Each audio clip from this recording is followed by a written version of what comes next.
तो है guys, welcome to my new blog. कैसे हैं आप लोग? होप करता हूँ अच्छे होंगे। तो आज हम लोग जा रहे हैं, बल्कि मैं और मेरे दोस्त हैं कुछ, तो जा रहे हैं इस तरह गेम खेलने और सब लोग एक साथ जा रहे हैं गाइस। तो कुछ लोग आगे हैं, जा रहे हैं 2 लोग, और अभी 2 लोग गए हैं दुकान कुछ खाने पीने के लिए लेने।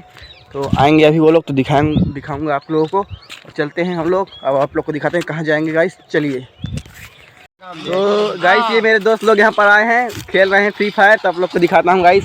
देखिए गाइस, 1-2 प्लेयर ये बैठे हैं, एक खेल रहा है, एक देख रहा है, लेकिन प्लेयर ये वाला है। और ये है अभिकांश जो कि ये गेम खेल रहा है। ये रवि है, और ये सिद्धार्थ है, वो हिमांशु है, और मैं सचिन हूँ गाइस। अब ये लोग सब लोग खेल रहे हैं फ्री फायर। वो सिद्धार्थ भाई हैं। अब चलते हैं घर, और ये भाई के साथ चलेंगे, बाइक लेके आए हैं भाई। अब चलते हैं घर इनकी बाइक से। और आज के ब्लॉग हम यहीं पर खत्म करते हैं। बाय बाय गाइस, मिलते हैं नेक्स्ट ब्लॉग में। Bye bye. Hey guys, bye bye बोल दो। Bye bye. Bye guys.